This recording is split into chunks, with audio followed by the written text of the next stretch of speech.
Good morning, everyone. Thank you so much for joining our webinar. My name is Danielle Bragge. I'm co-founder and president here at the Headhunters. And I'm excited. I see we have an excellent turnout for our webinar series.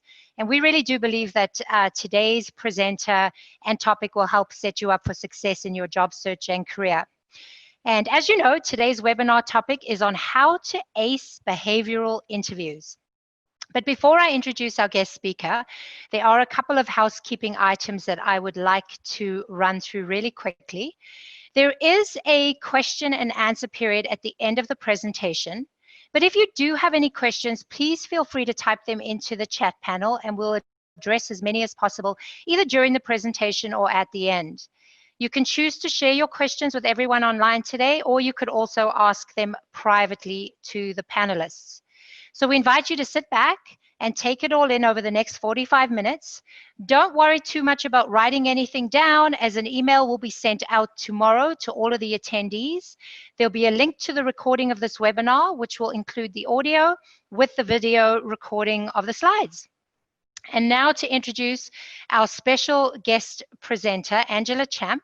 And Angela is joining us from a variety of various different industries. She's worked in insurance, she's worked in oil and gas, engineering, tourism, banking, but currently she holds the position of Senior Vice President, People and Culture at Propsera Credit Union. Angela has an impressive education. She has her Bachelor of Arts in Political Science, Diploma in Adult Education, and she has her MBA. She's really passionate about lifelong learning, inspiring others to achieve their best potential. She writes, she blogs, she speaks on a variety of leadership and professional development and growth topics. Drawing on her many years as an HR executive, she recently published a book called It Depends, Employee Relationships Case Studies for Human Resources Professionals and Students. Today, Angela has kindly offered to walk us through how to effectively answer behavioral interview questions. And those are those dreadful questions that we all dread that usually start off with, tell me about a time when, and can definitely be a little bit intimidating if you're not used to answering these questions. So we look forward to her tips and her expert advice. So why don't we get started? And with that, Angela, over to you. Thank you so much, Danielle, and thank you very much for inviting me to speak today on how to ace behavioral interviews. Behavioral interviewing and I go way back. After I finished my undergraduate degree, I returned to school again. All right, now I'm having trouble advancing my slides. Let's have a look here. There we go. Can everybody see that? So after I finished my undergraduate degree, I went back to school and did a semester in career counseling where I was introduced to behavioral interviewing. I also worked a couple of summers at UBC's JobLink, Career Services, for those of you that are familiar with UBC. I had a different twist on behavioral interviewing when I did my MBA thesis on attracting and retaining Aboriginal employees in the oil and gas sector. And there I discovered how cultural norms and North American expectations can sometimes affect the way that behavioral interviews are done. And we'll talk a little bit more about that later in our webinar. I also introduced behavioral interviewing at Focus Corporation. And then when we were at Intact, when I was at Intact Insurance, we changed it a little bit. And I'm going to reference that in a few slides again. And as Danielle said, I'm now with Propsera Credit Union, where we use behavioral interviewing as one of the ways that we decide on exactly the right talent to join us and help our business grow. So thank you for having me. Today, this is the agenda that we're going to be following. What is behavioral interviewing? The types of behavioral interview questions. We're going to look at how to answer behavioral interview questions, and then a few tips on preparing the interview and then what to do during the interview. So before we get started, I know that we've got quite a few people joining us from different provinces, BC, Alberta, Manitoba, Ontario, my home province, by the way, as well as internationally. But I'd love to know who here has participated in a behavioral interview as a candidate. And so we're going to put a poll up. And if you could answer, yes, you have, no, you haven't, or I'm not sure. Let's see how we do with the people that are participating today. Give you a moment just to complete that.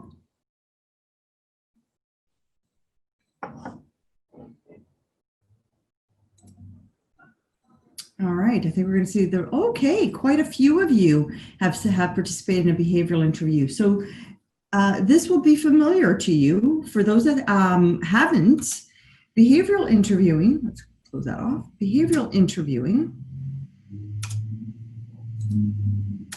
There we go. Behavioral interviewing is a technique that's been popular for many, many years, where the interviewer asks questions on how you handled various work situations in the past. You've probably heard this in interviews before, even if you didn't know it was called behavioral interviewing. And they sound something like, give me an example of a time when you, or tell us of an example of when you. Those are behavioral type questions. The answers to the questions provide the interviewers with a glimpse into your skills, your abilities, and even your personality, because the way that you answer the question and how you interpret the question really gives people a glimpse into how you might be at work.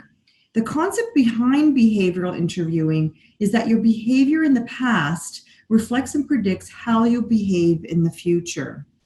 However, in my opinion, although this is a very popular interviewing technique, I think that there's some flaws to behavioral interviewing.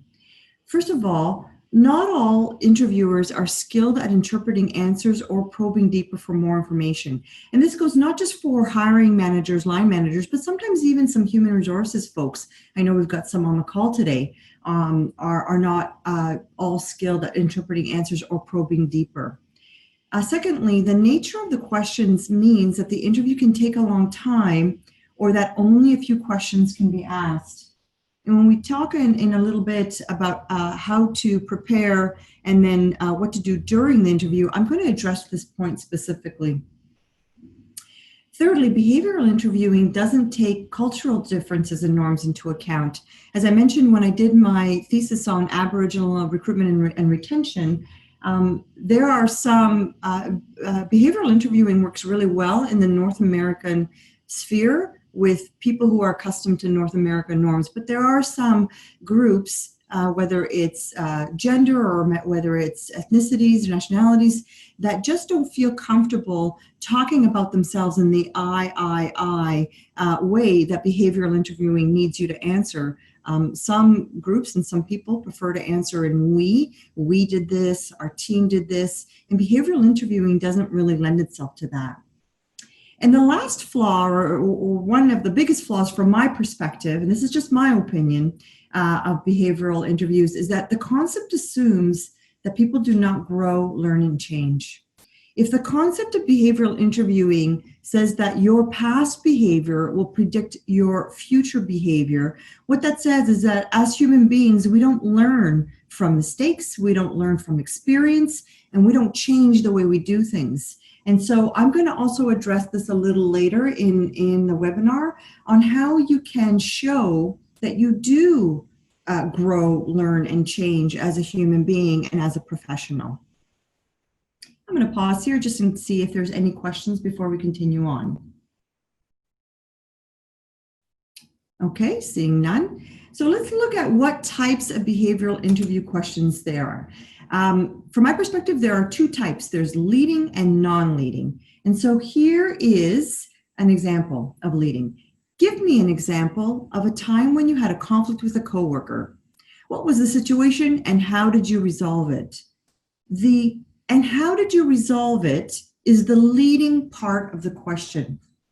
When you ask that as an interviewer, or when you hear it as a candidate, as an interviewee, then what you're really hearing is they want to know that you're able to resolve conflicts. But a better way of interviewing and asking these questions, which gives more information about the candidate, is a non-leading question, which is, give me an example of a time when you had a conflict with a coworker. Do you notice that in that example, and how did you resolve it, didn't come up? So the interviewer has not prompted the candidate on what kind of an answer they're looking for. As an interviewer, I prefer asking the non-leading questions because it really does give me a better glimpse of what the candidate can do and how he or she might think of, for example, in this example, a conflict. And also lets me see what kind of a communicator they are. You will see both leading and non-leading types of questions. For those of you who are in human resources on this call, or who are more or are interested in learning more about non-leading questions, I recommend a book by Mark Murphy, and it's called Hiring for Attitude. It has a funny name, but it is a fantastic book, and I often recommend it to people in the human resources profession. It is called Hiring for Attitude by Mark Murphy. So here are some examples of what behavioral interview questions might look like, and some of you may have seen these already. Tell me about a time when you had to use your presentation skills to influence someone's opinion. Give me a specific example of a time when you had to conform to a policy with which you did not agree. Here's some more examples. Describe a time when you were faced with a stressful situation that demonstrated your coping skill.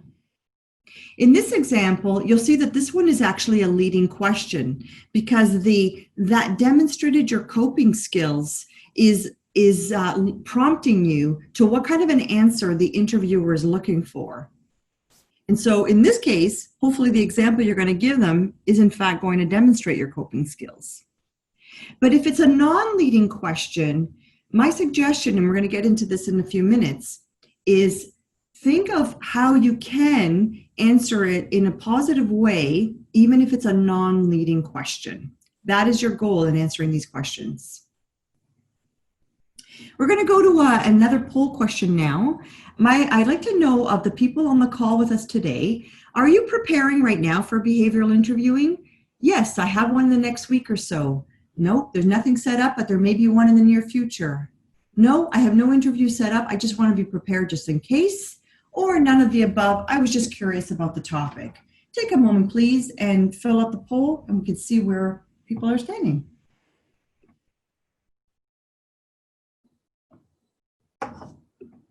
We're going to get our results now. Okay, so 28% of you on this call today have one the next week or so. So our timing is fantastic. I'm hoping that you're going to come away with lots of good tips on how to prepare and how to answer behavioral-based interview questions. All right, thank you.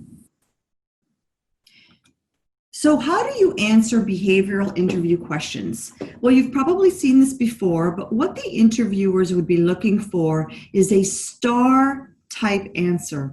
STAR stands for situation, task, action, and result.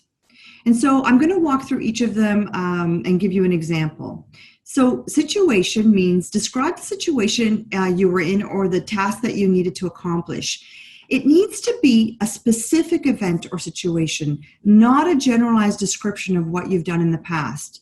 So for example, if you're about to answer a question on, give us a time when you've had a conflict with a coworker, what you want to do is say, I was working with a colleague on a project that had a very tight deadline.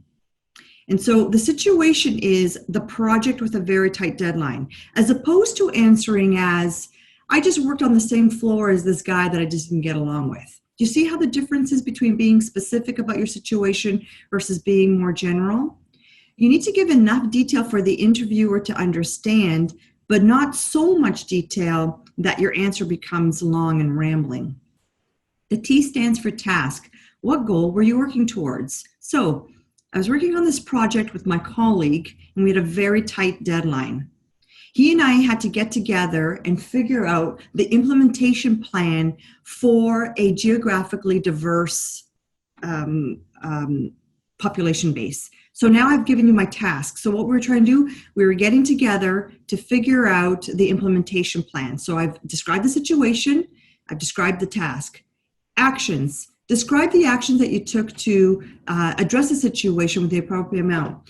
My colleague and I did not agree on the approach. I thought it should be this way, and of course I would be giving more specific details.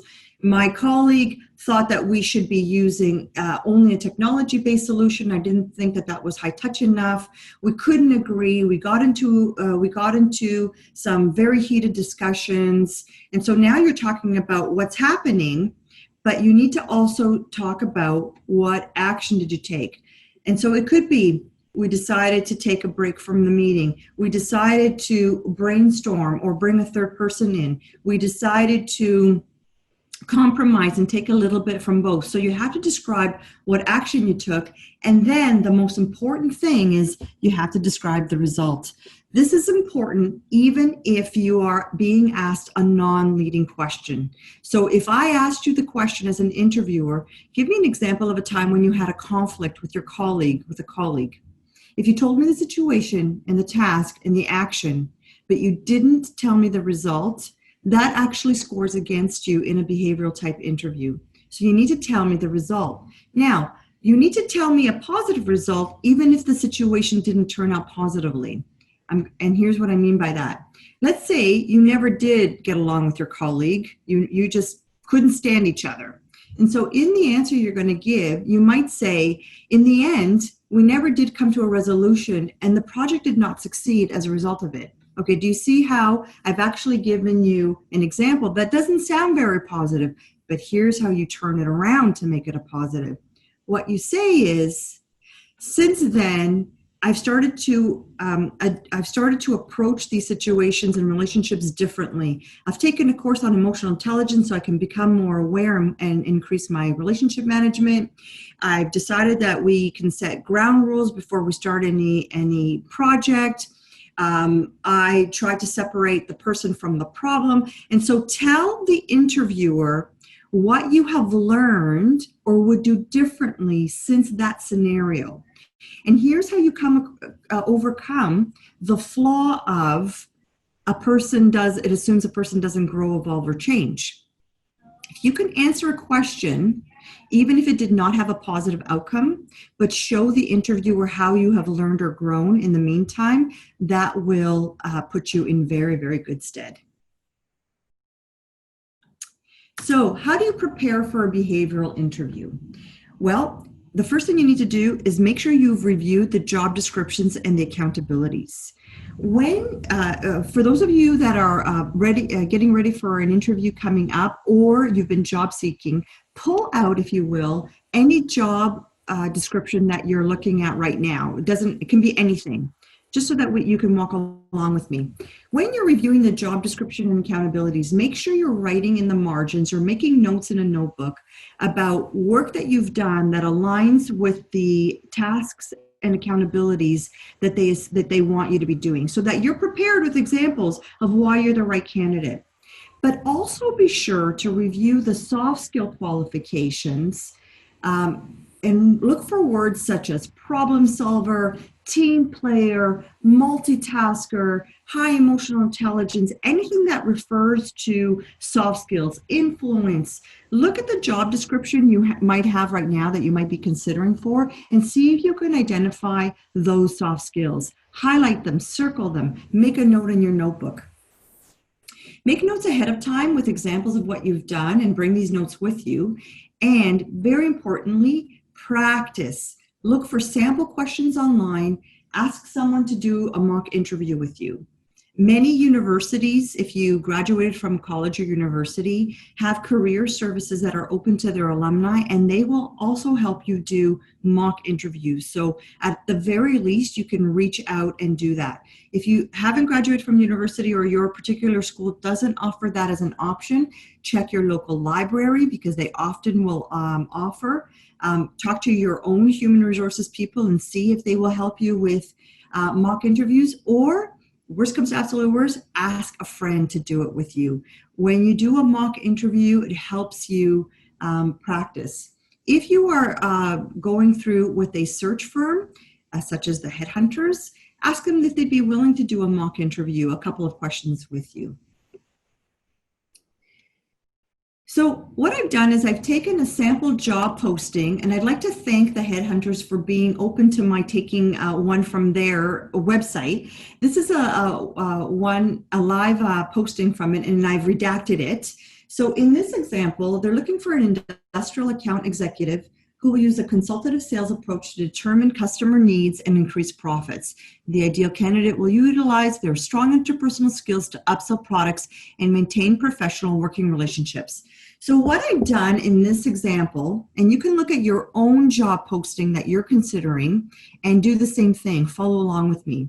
What I've done is I've highlighted, in this case in red text, which words I think might prompt a behavioral type question from them. So in this example, they've said consultative sales approach. So I might start preparing for my interview by looking up or practicing questions that are like, give us an example of a time when you've had to use a consultative approach in your sales or to progress a project forward. Okay, so I've taken something from the job posting and started thinking about what kinds of questions could they ask me. And now in my preparation, I'm going to be thinking of these examples. Now, it's possible they're never going to ask me this question, but if they do ask me, I'm going to be ready. There's another one that I've highlighted in red. Where I've been able to maintain professional working relationships. Perhaps this is going to be the question that they're going to ask me. Give me an example of how you've been able to establish and maintain relationships at all levels, from receptionist to executive.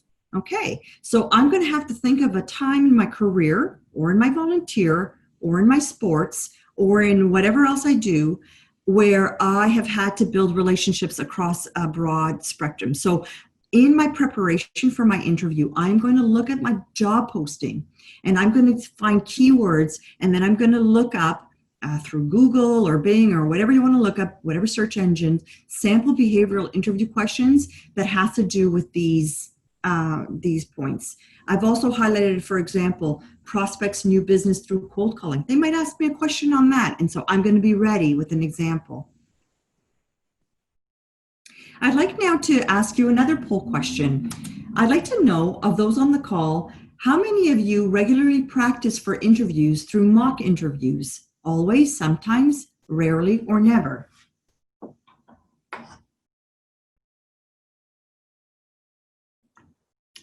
We're going to get the results now.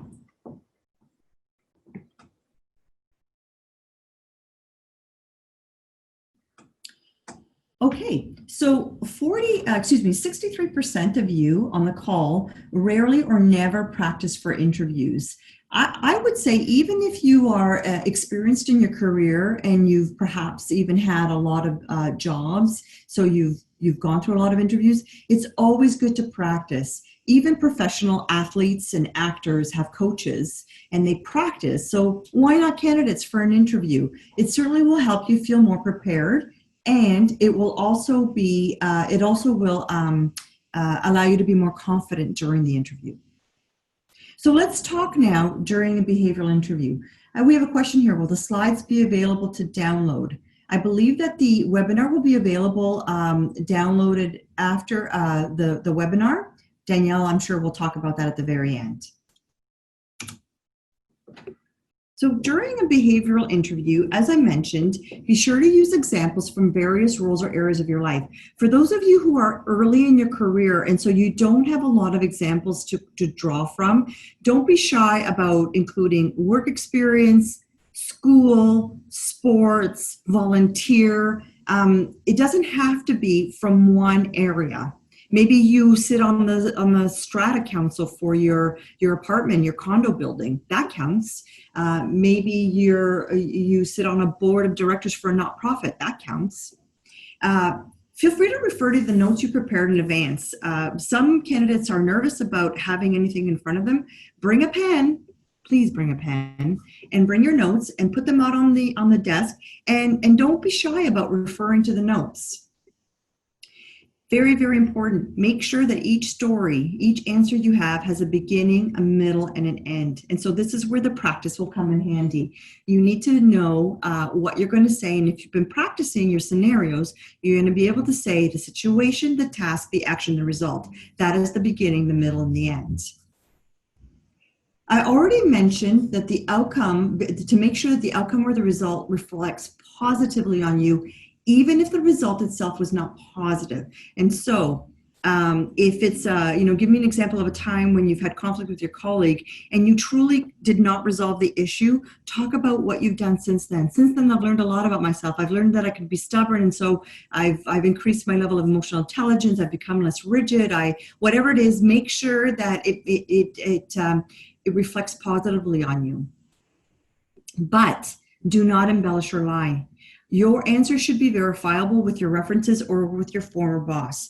Using the conflict with a colleague example, if you say, I had this conflict, I had this colleague that I worked with on this project, and he and I butt heads, but at the end of it, we were great buddies. We were going out for beers, and I ended up baptizing his son, and I was the maid of honor at his wedding, right? It needs to be verifiable, because if in fact you never did resolve it and somebody asks you about that, you will disqualify yourself as a candidate, or if you're already hired, you could potentially be terminated for lying about your experience.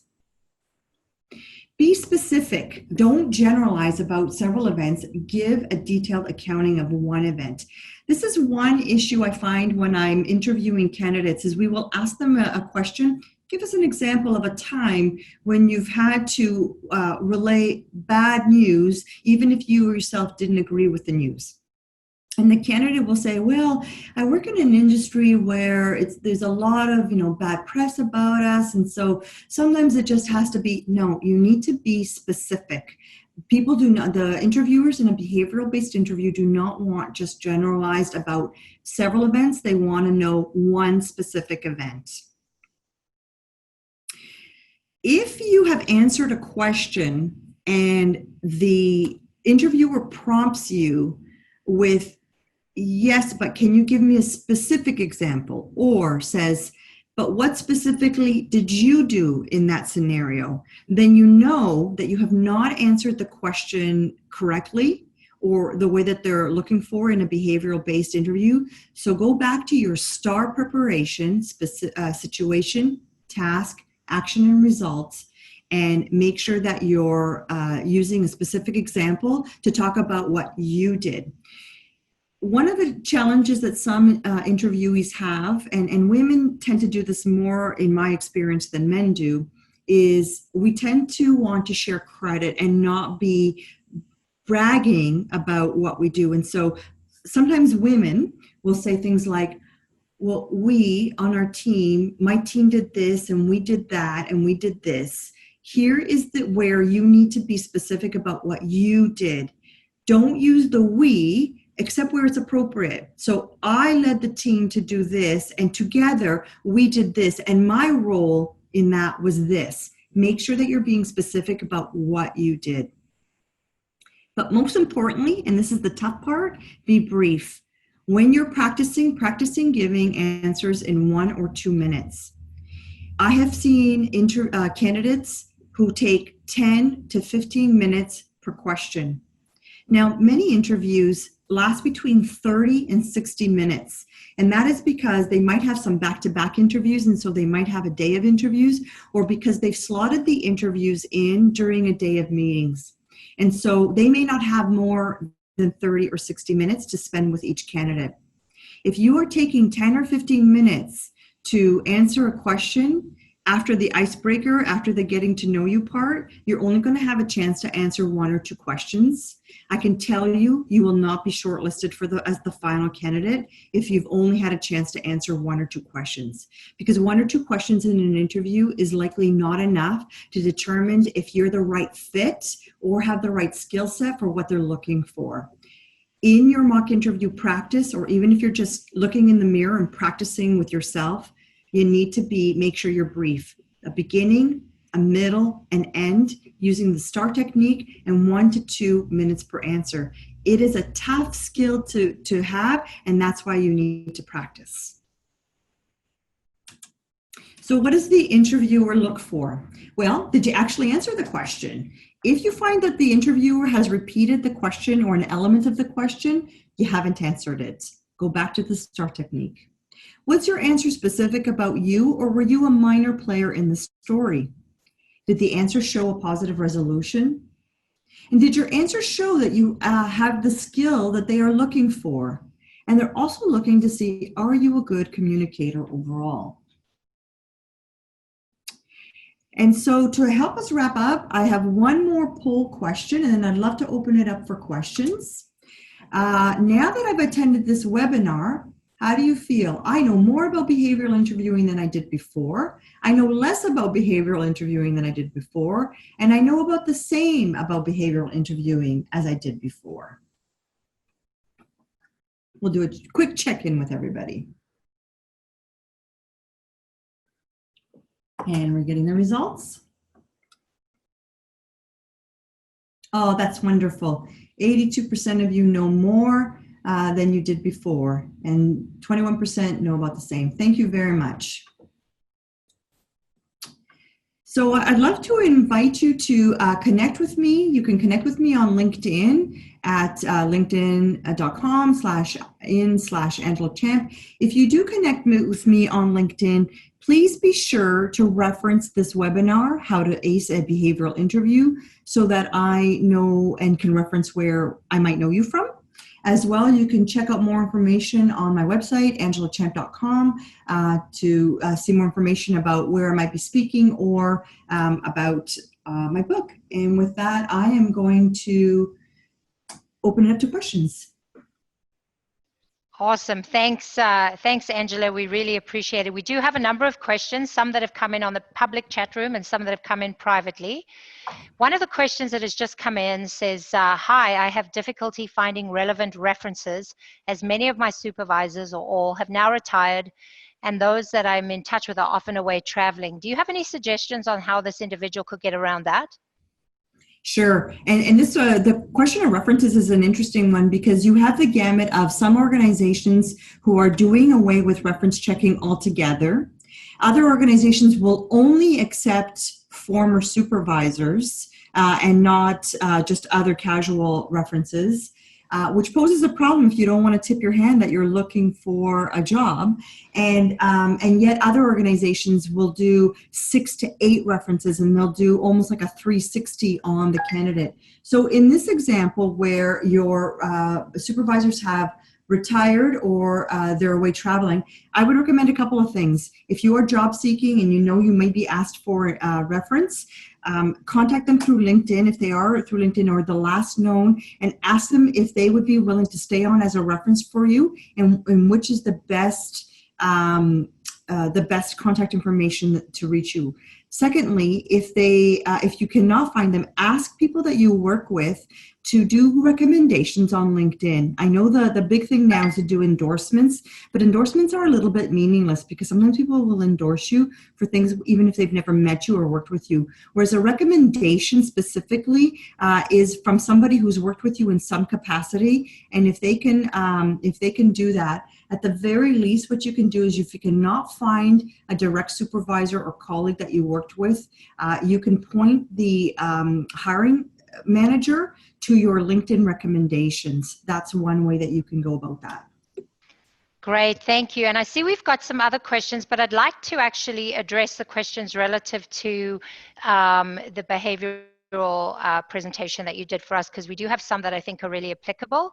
If we have any other questions that come in that are a little bit outside of the scope of what we chatted about today, some of those questions will be answered on our next webinar, and the others I'm sure we can address directly as recruiters. But to answer some of the questions that came through the private chat room, Angela, one of the questions that we had was, what happens if a candidate gets into a situation where they're interviewing, they've had a bunch of behavioral-based questions asked of them, and the hiring manager asks them a behavioral-based question, and they just can't think of an answer quick enough.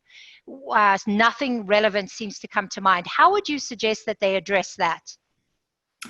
I would suggest 2 things. One is using your notepad or notebook that you brought with you, mark down the question that they've actually asked you and say to them, nothing is actually coming to my mind. Now, 2 things. Is nothing coming to your mind because you've never experienced that? Or is nothing coming to your mind just because you're just stuck, you have a bit of a block? If it's because you've not experienced that situation, Just say that. I've actually not been in that situation. I've not experienced it. But typically they'll be asking you questions where you have. But if you haven't, just say it. I've not experienced that situation, so I don't have an answer.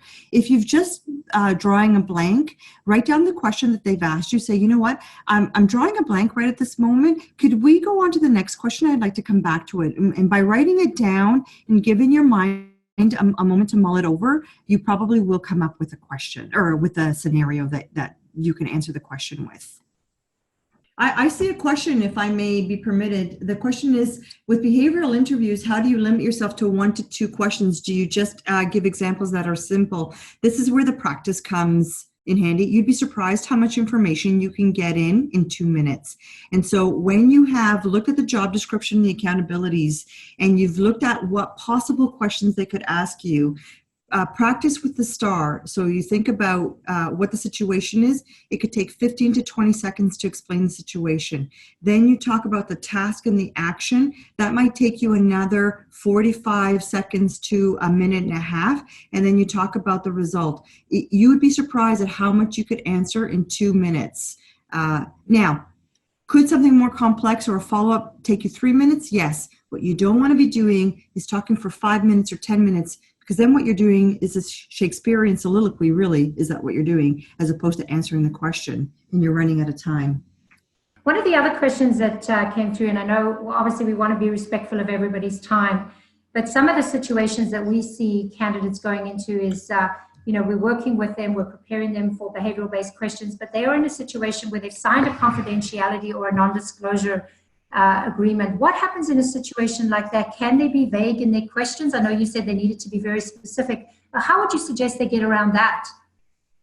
So you can be specific without giving names of coworkers or of which company you're addressing. Now, if you've only ever worked in one company and you've signed an NDA with that, then it'll be incumbent upon you to think of a different example, not with that company, or to answer it so that you can describe the situation but not give the specifics. In other words, I was working on a project that involved multinational companies and some non-governmental agencies. And so you're given the situation, but what you haven't done is given away the details of that. In other words, you don't say that you were working with CSIS or that it was commissioned by the FBI. So you can still give the example without breaking the confidentiality.